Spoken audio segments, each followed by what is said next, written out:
Welcome to ILTV's Israel Daily. I'm Amit Harari, coming up in today's newscast. Israel issuing travel advisory for Russia as Wagner Group rebels against Putin's regime. Implications and uncertainties unfold.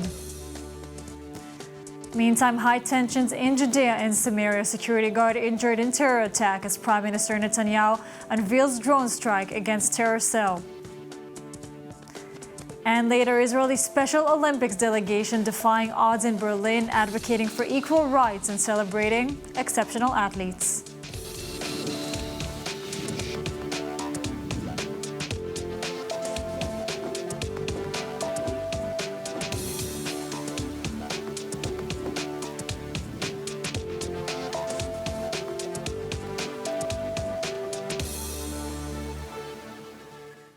Making the headlines over the weekend, Israel issues travel advisory as rebel group challenges Putin's regime in Russia.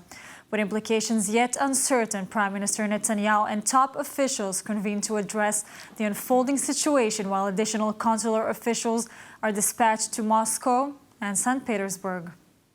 In a significant development, the Israeli Foreign Ministry issued a travel advisory against visiting Russia, as the mercenary group known as the Wagner Group rebels against Vladimir Putin's regime.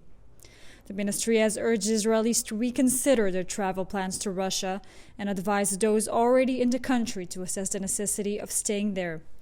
Shortly after the advisory was released, Yevgeny Prig-ozhin, leader of the Wagner Group, ordered his troops to halt their advance and return to their bases, with the implications of this decision on Israel's position remaining uncertain. Prime Minister Netanyahu, along with the Foreign Minister and the National Security Council, are scheduled to hold meetings to discuss the unfolding situation in Russia. Additionally, Defense Minister Yoav Gallant has conducted an initial assessment with top security officials. To address the anticipated surge in travel document requests, the Foreign Ministry plans to dispatch extra consular officials to Moscow and St. Petersburg in the coming days.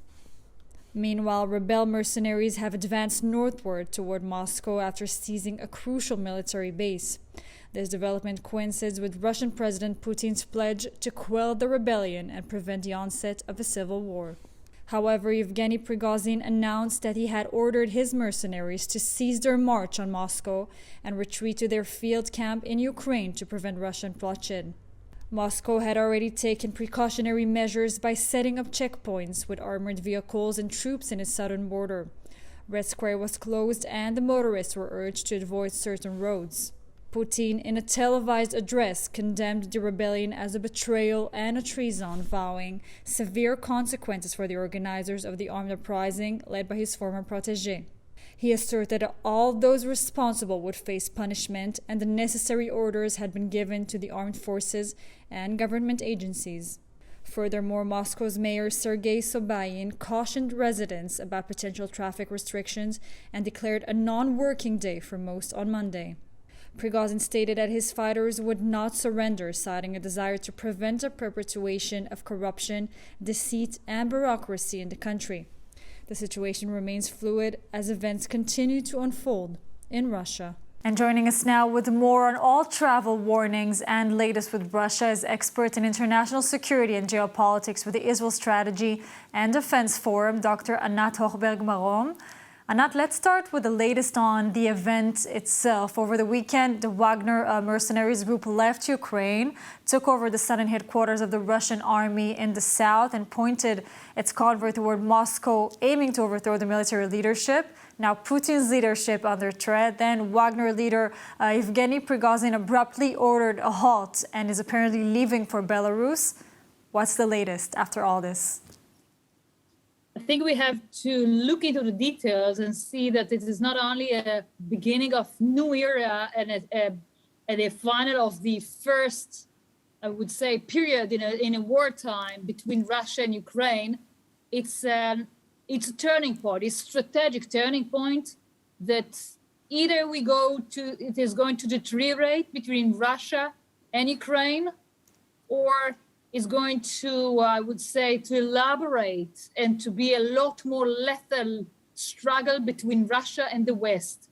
Because not only that the Putin wants to regain control and retake the I would say, the possibility to manage the struggle, the war against Ukraine. He wants to improve his position, his geopolitical position, because from his point of view, as far as I can understand and analyze the situation that was currently deteriorated between the sides, between Putin and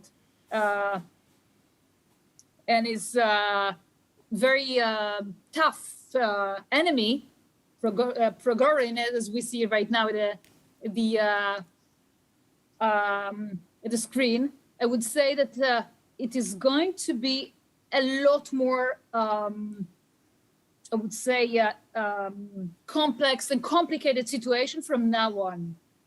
And as far as Putin wants to improve his position, geopolitical position, Russian position, concerning his political, his legitimacy and support from the public in Russia, I would say to sit aside and not to do anything, but to let the time pass and try to understand exactly what will be the next step that Putin is going to take.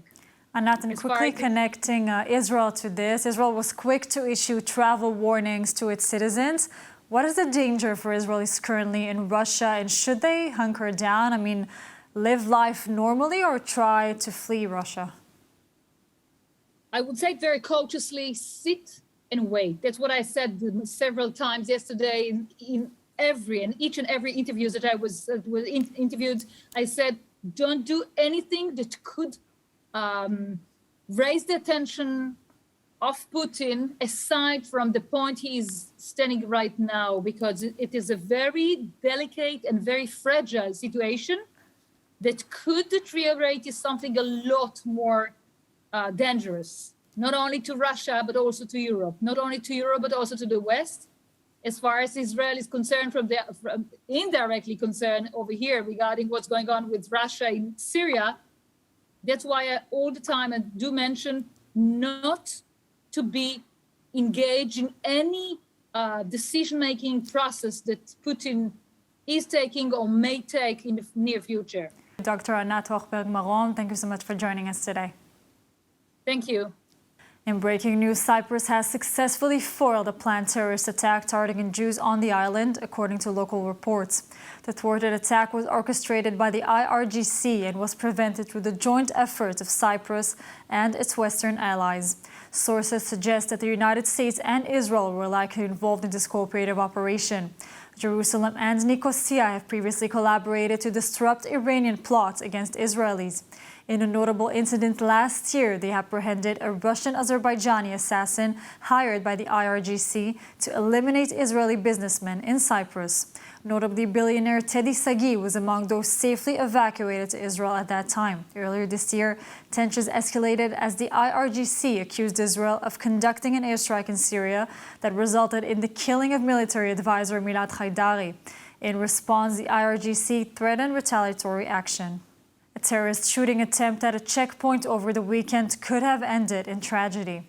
A terrorist gunman with an automatic weapon opened fire at a checkpoint. A guard was wounded, but the al-Aksa Martyrs Brigade terrorist was quickly shot dead. The latest terror attempt comes as Prime Minister Netanyahu is saying that new methods are being used to restore order in Judea and Samaria. ILTV Steve Leibovich reports. Violence and terror in Judea and Samaria over the weekend. A security guard was lightly injured in an attempted terror attack at a checkpoint near Jerusalem. The attacker arrived at the Kalandia checkpoint near the entrance to Jerusalem by foot. Carrying an M16 automatic rifle, he opened fire and wounded a soldier before being shot dead by security forces. The attacker was declared dead at the scene by medical personnel. They evacuated the injured guard to Hadassah in Kerem, where he is in good condition. The al-Aksa Martyrs Brigade terror group claimed responsibility for the attack. Relating to the security challenges in Judea and Samaria amid calls for a major IDF operation, Prime Minister Netanyahu cited the use of a drone to eliminate a terror cell in Jenin last week as an example of steps being taken to combat terror. אנחנו כל הזמן מפתיעים, אנחנו כל הזמן משנים את המשוואה מול גורמי הטרור. עשינו זאת במבצע האחרון בעזה, עשינו זאת שוב אתמול בג'נין. החוליה שחוסלה, חוסלה על ידי כלי טיס בלתי מאויש. החוליה הזאת ביצעה כמה וכמה פיגועי טרור, והיא עמדה לבצע עוד פיגוע טרור. אבל סגרנו את החשבון בהפתעה.